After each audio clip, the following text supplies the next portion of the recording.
Specially back যখন খেলা শুরু করি 88-এ, সেই সময় মায়ের জন্য হয়তো এই ডিসিশনগুলো আরও বেশি ডিফিকাল্ট ছিল।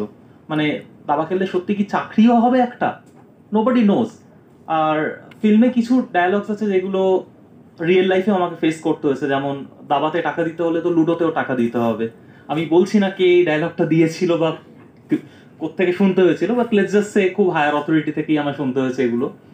বা এই যে ফ্যাক্ট যে আমাদের এখানে আনফর্চুনেটলি সাকসেস পাওয়ার পর সবাই, মানে যার হয়তো 10টা গাড়ি আছে তাকে 11 নম্বর গাড়ি দেওয়ার জন্য 100টা লোক দাঁড়িয়ে থাকে, যার হয়তো একটা জুতো নেই বা সাইকেল নেই তার জন্য কেউ থাকে না সেই সময়। সো এইগুলো মুভিতে দেখানো হয়েছে। আমার দাদুর কন্ট্রিবিউশন, বাট অনেক কিছু নেই। যেমন ফর এক্সাম্পল আমার দিদির একটা হিউজ কন্ট্রিবিউশন আছে আমার ক্যারিয়ারে, অ্যান্ড ও ইটসেলফ একটা রোল মডেল। আমার আমার আমার যখন 6 মাস বয়স, আমার দিদির তখন 4.5 বছর বয়স, ও ট্রাম অ্যাক্সিডেন্টে ওর অ্যাঙ্কেল থেকে বাদ যায় পা, and okay throughout her career okay artificial limb পরে থাকতে হতো। But she is a great dancer, ও ক্যারাটে করে, ও শি ইজ আ সুইমার, আর she is a gynaecologist above everything. তো ওর জার্নি ইজ ভেরি ইন্সপায়ারিং। আর ও আমাকে প্রচুর জায়গাতে কন্ট্রিবিউট করেছে। টু স্টার্ট উইথ, দিদি না থাকলে আমি হয়তো আমার এডুকেশন হয়তো প্রপার হতো না। মানে মাধ্যমিক উচ্চ মাধ্যমিকে জাস্ট কোনো চান্সই ছিল না আমার পাস করবার, ও না থাকলে।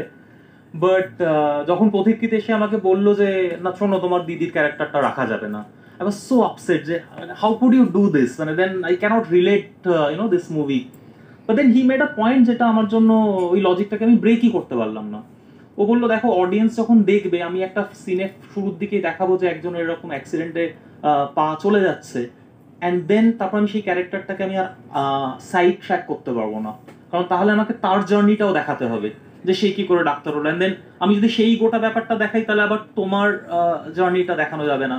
So her journey in itself is a movie. খুবই ভালো লাগছে আর এক্সাইটেডও। আমার স্কুলের প্রিন্সিপালও এসছে তার জন্য, তার সাথে আরও 50টা স্কুলের প্রিন্সিপাল ম্যামরা এসছেন। আজ ফার্স্ট স্ক্রিনিং হচ্ছে সিনেমাটা, আশা করি তাদের ভালোই লাগবে। আমি তো খুব এক্সাইটেড আর নার্ভাসও। বন্ধুরা কি বলছে?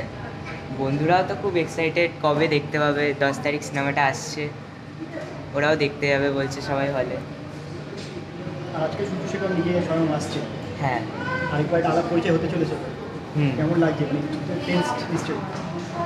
না, মানে উনি এমনিতে খুব ভালো, মানে খুব ভালোভাবে কথা বলে, কম কথা বলে বেশি কথা বলে? এমনি ফ্রেন্ডলি কথা বলে। এমনি আগে ওনার সাথে অনেকবার দেখা হয়েছে। উনি আমার যখন সিলেকশন হয়েছিল ওয়ার্কশপে এসছিলেন উনি, তারপর নিজে আমাকে এসে দাবা শিখিয়ে দিয়ে গেছেন কী করে প্রফেশনালি খেলে। এই সিনেমাটার জন্য প্রফেশনালি আমাকে দাবা খেলতে হতো, তো ওর জন্য উনি নিজে এসে প্রফেশনালি আমাকে শিখিয়ে দিয়ে গেছেন কীভাবে খেলে।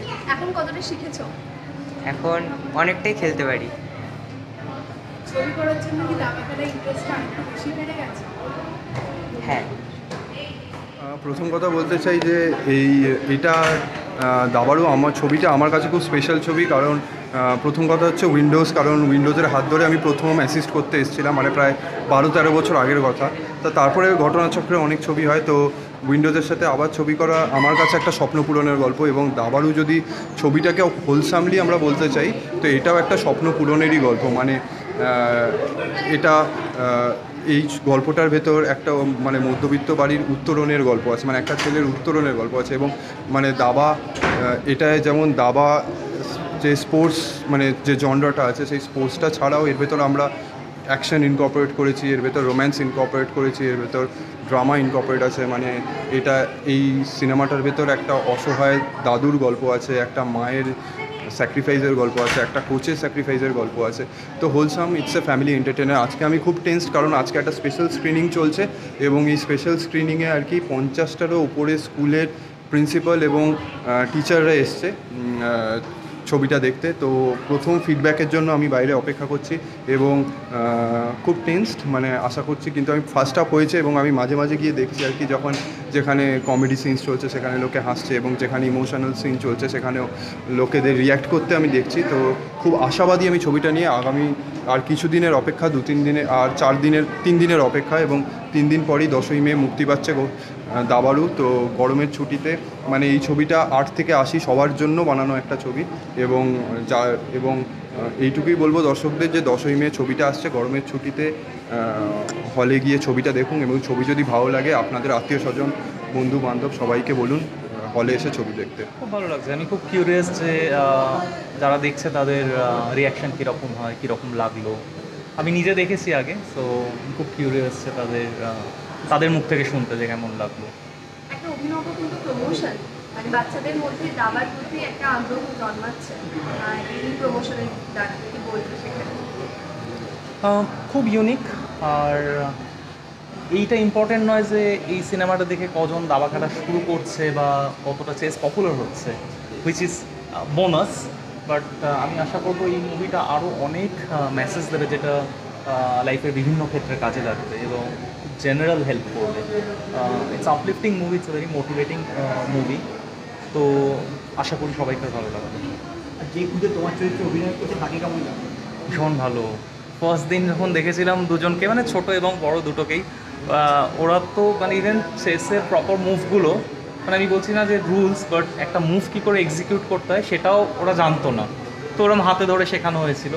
বাট যখন ওটা শুটিংয়ে যখন আমি ওদেরকে দেখলাম, বা যখন আমি আবার যখন মুভিতে যখন দেখলাম, তখন বোঝার উপায় নেই যে এরা প্রফেশনাল কখনো ট্রেনিং নেয়নি। আর ছোটোটা তো ভীষণ দুষ্টু। আর আমি ওকে বলছিলাম যে তুই প্রচণ্ড দুষ্টু, কিন্তু আমি তোর থেকেও বেশি দুষ্টু ছিলাম। সেই জন্য আমাকে দাবাতে দেওয়া হয়েছিল শান্ত করবার জন্য। তো it was great. Thank you. Thank you.